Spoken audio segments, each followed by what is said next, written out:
Oklahoma is known for its tough stance on crime. But when it comes to capital punishment, it's one of the few states that's not just active, it's relentless.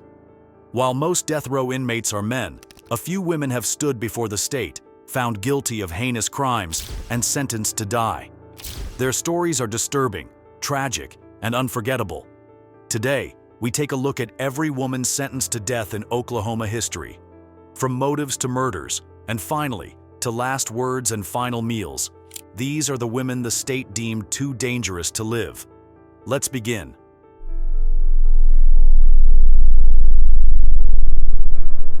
Would you state your full name? Wanda Jean Allen. Okay, and we'll read your rights, all right? Okay. Okay. You do have the right to remain silent. Anything you say can and will be used against you in a court of law. Do you wish to talk to us now? Wanda Jean Allen was born on August 17, 1959, the second of 8 children in Oklahoma City. Wanda lived a life marked by trauma, poverty, and pain.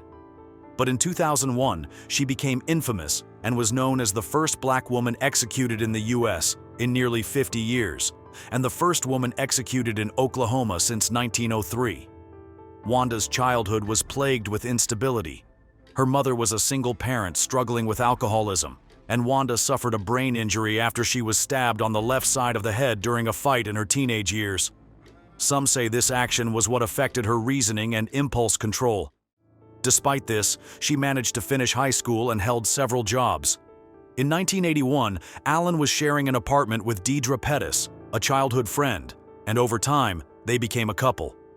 On June 29, 1981, they got into an argument, and Allen grabbed a gun, shot and killed Pettis. Following this incident, she was convicted of manslaughter. However, Wanda had claimed it was an accident. According to her, it was a stray bullet when she tried to return fire at Pettis's boyfriend. Though the opposite was the case with the forensic report, the prosecutors went on to cut a deal with her. She served only a few years behind bars and was released on parole. But trouble followed. The prosecutors had no idea that they would regret their decision so fast. Something deep was brewing, and things were about to get worse for Allen and, sadly, her next partner. Fast forward to 1988, Wanda entered a relationship with Gloria Jean Leathers, another woman who also knows the taste of prison food. Their relationship was rocky and abusive. In December of that year, after a heated argument outside a police station, Wanda shot Gloria in the abdomen. Gloria later died 3 days later in the hospital.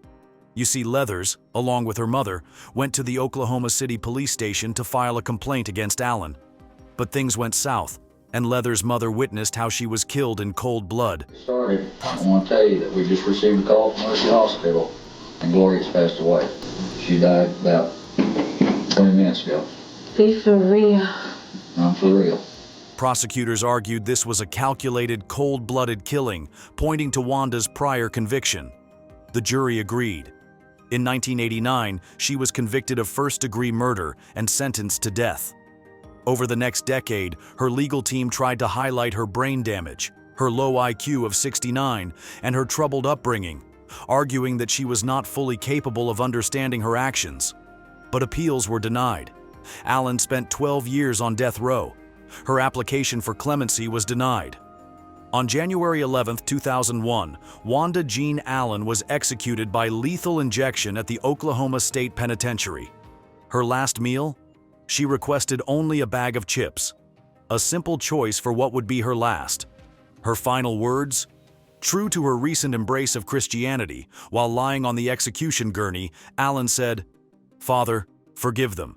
They know not what they do." She also stuck her tongue out and smiled at her appeal lawyer, David Presson, who had become her friend. Her case remains controversial. Some call her a violent repeat offender. Others see a mentally ill woman failed by the system. Either way, her family claimed that witnessing her death gave them the closure they needed. The next case was one done by a mother with a loving family. She never looked back on her actions. Keep watching to find out the shocking reason she did what she did. In the sleepy town of Midwest City, Oklahoma, Marilyn K. Plants was known as a quiet, church-going wife and mother. But in 1988, her name would shock the nation as the woman who plotted her own husband's murder, with the help of her teenage lover. Marilyn had been married to James Plants, a hard-working newspaper worker and loving father. On the surface, their marriage seemed stable. She was even a Sunday school teacher at her church. But underneath, Marilyn was having an affair with a 16-year-old boy named William Clifford Bryson, one of her son's friends. She didn't just want to be with her young lover, she wanted James gone, permanently. In August 1988, Marilyn persuaded William and another teen, Clinton Eugene McKimble, to carry out the murder. The plan was brutal. As James arrived home from work late one night, he was ambushed by the two teens. They beat him with his son's baseball bats until he collapsed. During the attack, he cried out, "Marilyn!" to no avail. She was in another room, waiting for the assault to end. Their two children, Trina, 9, and Christopher, 6, were already fast asleep in a bedroom.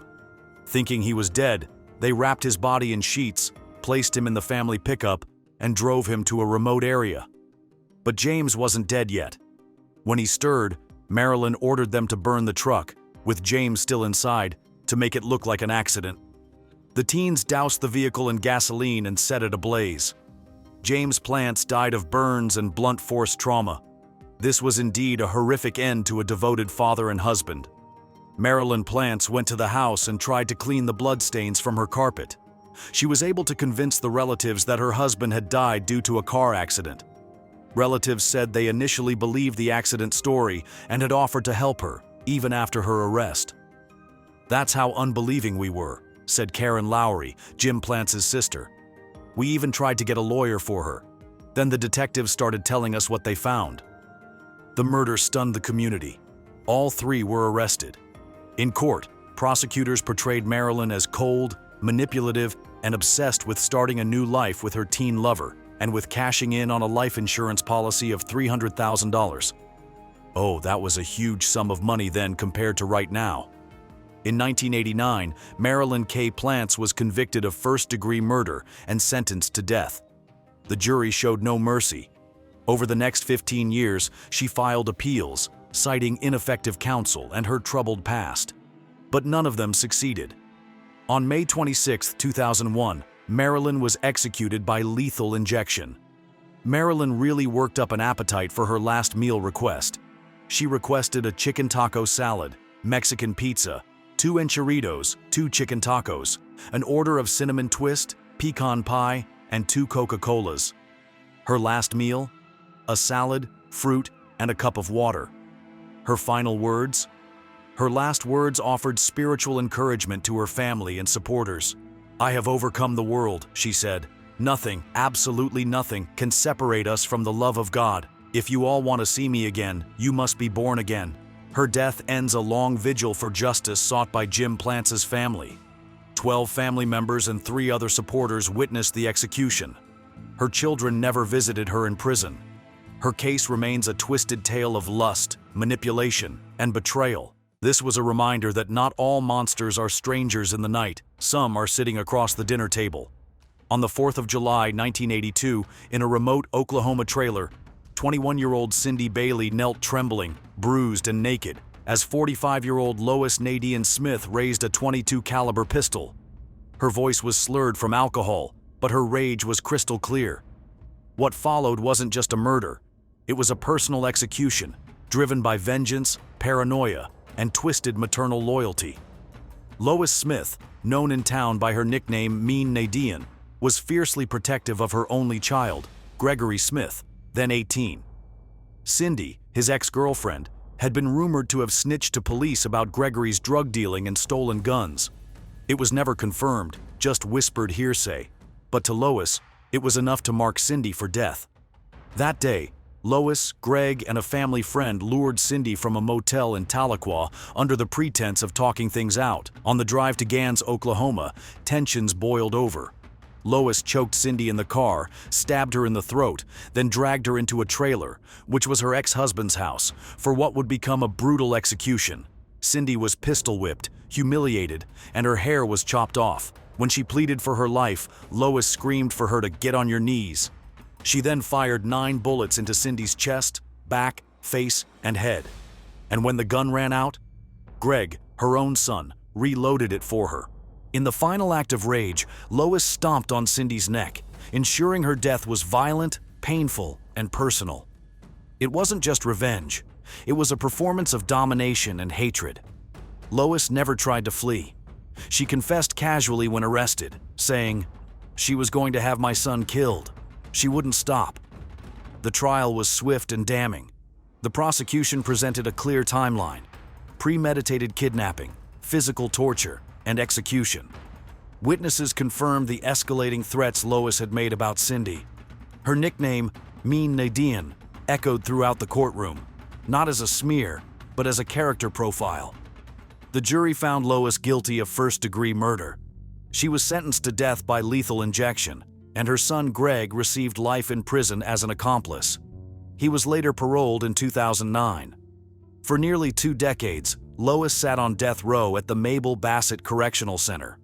Her legal team launched appeal after appeal, claiming bias, misconduct, and excessive punishment. None succeeded. The U.S. Supreme Court refused to intervene. On December 4, 2001, Lois walked to the death chamber in McAlester, Oklahoma. She was calm, composed. Her final meal? Barbecue ribs, onion rings, strawberry banana cake, and cherry lemonade. Her last words? "I'm sorry for the pain and loss I caused. Please forgive me. You must forgive to be forgiven. Thank you, Jesus." 3 women, 3 executions, each driven by different motives: control, revenge, manipulation, but all leading to the same fate. Oklahoma is one of the few states where even women haven't escaped the death chamber, and these cases prove why. Their crimes were shocking, their sentences irreversible. Some died with remorse, others without it. But one thing is clear: when justice knocks in Oklahoma, it doesn't discriminate by gender. These stories are a chilling reminder of what happens when human darkness crosses the line, and the system answers back with finality. Click here to watch more.